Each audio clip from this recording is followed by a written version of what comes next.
આજનો વિચાર. બોનસ. વર્ષભર સમયની કદર ન કરનાર સ્ટાફને અનોખી રીતે સબક આપતા માલિકની કહાની.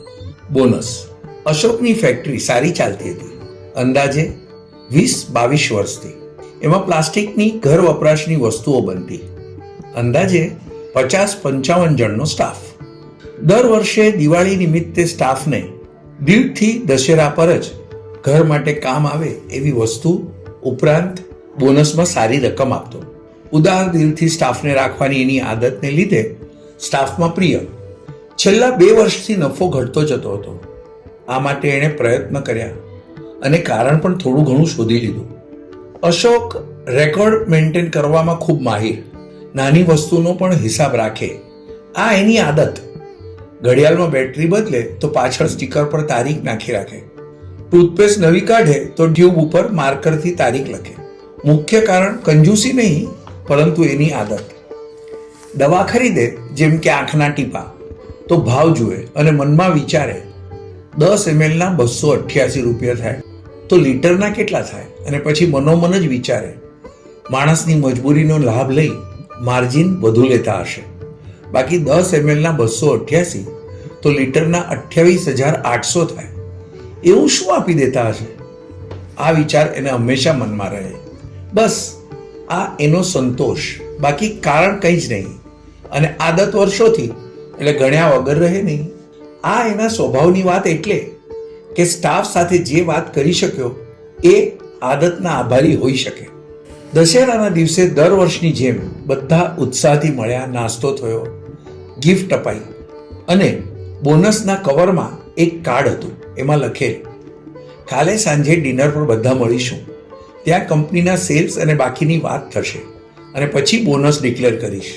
બધાને ઘરના એક સભ્ય સાથે આમંત્રણ આપેલ, જેથી મોટા ભાગે પતિ પત્ની સાથે આવી શકે અને ફેમિલી ગેટ ટુગેધરનો આનંદ પણ મળે. હોટલનું એડ્રેસ પણ આપેલ, સમય સાંજે 7નો રાખેલ. બીજે દિવસે ઉત્સાહથી બધા ભેગા થયા. પછી અશોક બધાને સંબોધી બોલ્યો, બધા ખૂબ આનંદથી પાર્ટી માણજો. ડિનર પછી મારે જે બતાવવું અને કહેવું છે એ તમને જણાવીશ. ખાસ કંઈ નથી, બસ મને જે વિચાર આવ્યો છે એ તમને સર્વેને જણાવવો છે.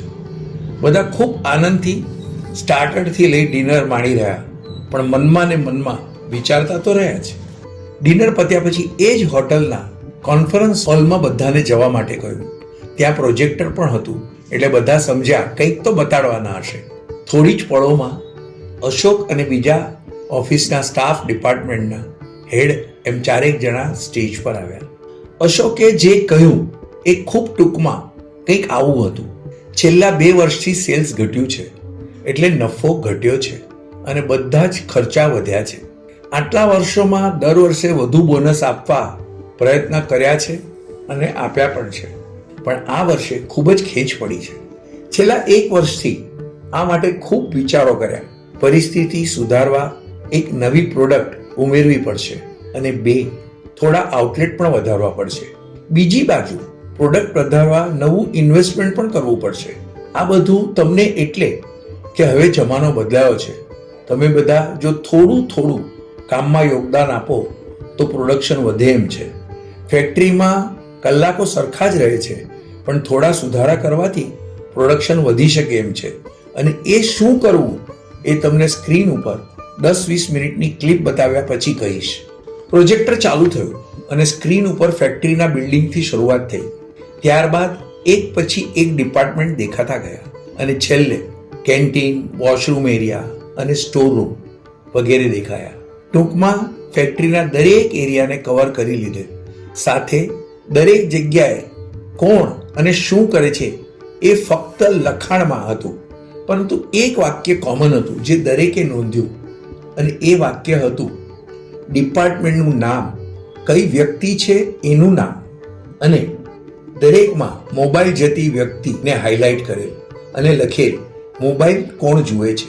પૂરું થયા પછી અશોકે સર્વેને કહ્યું, આપ સર્વે સમજદાર છો, સમજી જ ગયા હશો, પણ મારે જે જણાવવું છે એ એટલું કે ફેક્ટરીમાં 8 કલાકની શિફ્ટ, એમાં 2 ટી ટાઈમ અને 1 લંચ ટાઈમ, 1 કલાક ગયો. બચેલ 7માંથી આપણે 4-5 કલાક જ કામ કરી શકીએ છીએ. એ દરમિયાન જે કામ કરીએ છીએ એમાં જ પ્રવૃત્ત રહેવું જોઈએ. અને તો જરૂરી વિચાર આવે, નવા વિચાર કરી શકાય. જો ટાઈમ મળતા જ મોબાઈલ હાથમાં લઈએ તો કેમ બીજા કામના વિચાર કરી શકીએ?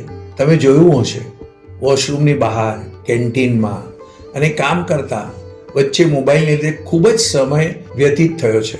50 જણ રોજ 1 કલાક બગાડે તો 25 દિવસમાં મહિનાના 1250 કલાક થાય, જે લગભગ 150 દિવસ થયા.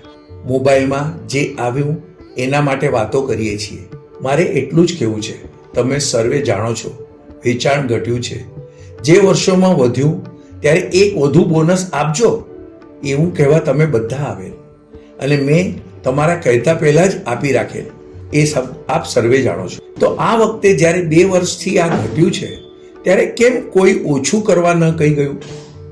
ભલે ઓછું કરવા ન કહી ગયું, હવે શું કરવું જોઈએ એ માટે કોઈ જ વિચાર તમને કેમ ના આવ્યો? અશોક ગળગળો થઈ ગયો. મેં મારા વેપારને સંતાનની જેમ ગણ્યો છે. શું એને લીધે આપણા 50 જેટલા કુટુંબોના ઘર નથી ચાલતા? બધા છોભીલા પડી ગયા. કારણ જ્યારે આ બતાવ્યું અને કહ્યું ત્યારે મોટા ભાગના બધા પત્નીની સાથે હતા. આગળ અશોક બોલ્યો, હવે વધુ સમય નહીં લઉં, પણ કામના સમયમાં પોતાની કંપનીની ઉન્નતિ માટે તમારે બધાએ, અને એમાં પણ જે 5-6 વર્ષ અને એનાથી વધુ વર્ષોથી જોડાયા છે એમણે તો ખાસ આ વાત પર વિચારવું જોઈએ. નોકરીમાં હાજરી ભરી પગાર લેવા પૂરતી નિસ્બત રાખવી એ છીછરો વિચાર છે. તમે સર્વે સમજદાર છો. આવનાર વર્ષમાં આશા રાખું છું સુઝાવ તમારા તરફથી આવશે જ આવશે. ફેક્ટરી કે સંસ્થાના માલિકનું સ્થાન જો મગજ સમજીએ તો તમે સર્વે એ ફેક્ટરીના અંગ છો, અને અંગ જો સાથ ન આપે તો મગજ એકલું કંઈ જ ન કરી શકે. એટલે મારા 2 સુઝાવ છે. 1, દર શનિવારે 3 થી 5 સ્ટાફના કોઈને જે પણ અડચણ કે સુઝાવ હોય એ આવે. હું આપણા બોર્ડ રૂમમાં તમારા નવા સુઝાવની રાહ જોઈશ. અને બીજું, દિવાળીની રજા પછી જ્યારે તમે આવશો ત્યારે સર્વે ખુશી ખુશી પોતાનો મોબાઈલ ખાનામાં મૂકીને અંદર આવશો. દરેક માટે ખુદના લોકરની વ્યવસ્થા થઈ ગઈ હશે, જેની ચાવી તમારી પાસે હશે. સમજો બેંકના લોકર જેવી વ્યવસ્થા કરી છે. તો આ 2 વાત રાજી ખુશીથી હા છે તો કહો. બધા એક સાથે બોલ્યા, અમારી હા છે. અશોકે સામો જ પ્રત્યુત્તર આપ્યો, જો તમારી બધાની હા છે તો દર વર્ષની જેમ 2 બોનસ જ મળશે. બધાના 2 કવર ત્યાં તૈયાર જ છે. પછી બોલ્યો, કુલ્ફી, આઈસ્ક્રીમ જે જોઈએ ખાઈ મોઢું મીઠું કરો, અને દરેક મનમાં વિચારો આવતે વર્ષે 3 બોનસ લેવા છે. કોઈને નાખુશ કર્યા વગર કામ કરાવવાની એક માલિકની આવડત, ધીરજથી કામ કરવાની ટેવ જેવા ગુણ અશોકની પત્ની જે સાથે આવે એ જોઈ મનોમન ગર્વ અને આનંદ અનુભવી રહી.